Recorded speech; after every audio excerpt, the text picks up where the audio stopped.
घोषणा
ಕೊಡ್ರಿ ಸರಿ ಬರ್ರಿ ಎಲ್ಲ ನ್ಯಾಯ ಬೇಕು ನ್ಯಾಯ ಬೇಕು ಎಲ್ಲಿವರೆಗೆ ಹೋರಾಟ ಗೆಲ್ಲುವರೆಗೆ ಹೋರಾಟ ನ್ಯಾಯಕ್ಕಾಗಿ ಹೋರಾಟ ನ್ಯಾಯಕ್ಕಾಗಿ ಹೋರಾಟ ಕೇಂದ್ರ ಸರ್ಕಾರಕ್ಕೆ ಧಿಕ್ಕಾರ ಧಿಕ್ಕಾರ ಧಿಕ್ಕಾರ ನಿರ್ಮಲಾ ಸೀತಾರಾಮನ್ಗೆ ಧಿಕ್ಕಾರ ಧಿಕ್ಕಾರ ಧಿಕ್ಕಾರ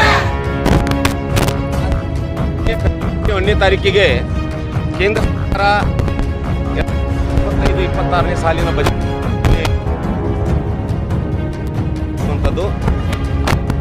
ಈ ದೇಶದ ಆರ್ಥಿಕ ವ್ಯವಸ್ಥೆಯನ್ನು ನಿಭಾಯಿಸುವಲ್ಲಿ ಸಂಪೂರ್ಣವಾಗಿ ಕೇಂದ್ರ ಸರ್ಕಾರ ಈ ಸಂಪೂರ್ಣವಾಗಿದೆ. ಯಾಕಂತಂದ್ರೆ ಭಾರತ ದೇಶದ ಜನ ಏನು ನಿರೀಕ್ಷೆ ಇಟ್ಟುಕೊಂಡಿದ್ರು ಈ ಸಲ ಬಜೆಟ್ನಲ್ಲಿ ರೈತರಿಗೆ, ಕಾರ್ಮಿಕರಿಗೆ, ಟೋಟಲ್ಲಾಗಿ ಕೂಲಿಕಾರರಿಗೆ ಒಂದೇನಾದರೂ ಪ್ರೋತ್ಸಾಹ ಸಿಗಬಹುದು ಅನ್ನುವಂಥ ನಿಟ್ಟಿನಲ್ಲಿ ಬಹಳಷ್ಟು ಜನ ನಿರೀಕ್ಷೆಯನ್ನ ಮಾಡಿದ್ರು.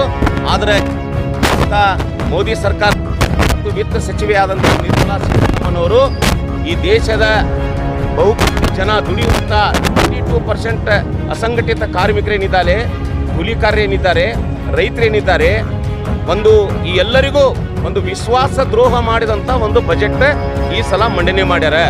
ಟೋಟಲ್ ಆಗಿ ಏನು ಮಾಡ್ಯಾರ ಅಂತಂದ್ರೆ ಕೇಂದ್ರ ಸರ್ಕಾರದಲ್ಲಿ ಪುಸ್ತಕ ಏನು ಓದ್ತಾರಲ್ಲ ಆ ಪುಸ್ತಕ ಓದು ಟೈಪ್ ಬಜೆಟ್ ಅಂದ್ರೆ ಮಂಡನೆ ಮಾಡ್ಯಾರ. ಯಾವುದೇ ರೀತಿಯಿಂದ ಸಾಮಾಜಿಕ ಕಲ್ಯಾಣ ಯೋಜನೆಗಳಿಗೆ ಅನುದಾನವನ್ನ ಕೊಟ್ಟಿಲ್ಲ, ನಿರೀಕ್ಷೆದ ಮಟ್ಟದಲ್ಲಿ ಅನುದಾನವನ್ನ ಕೊಟ್ಟಿಲ್ಲ. ಉದಾಹರಣೆಗೆ ICDS ಯೋಜನೆಗೆ ಕೊಡುವಂಥ ಅನುದಾನವನ್ನ ಕಡಿತ ಮಾಡ್ಯಾರ. ಇವತ್ತಿನ ರೂಪಾಯಿ ಅಪಮೌಲ್ಯ ಆಗುವಂಥ ಒಂದು ಪರಿಸ್ಥಿತಿಯಲ್ಲಿ ಅದು ಕಡಿಮೆ ಕೊಟ್ಟಾರ.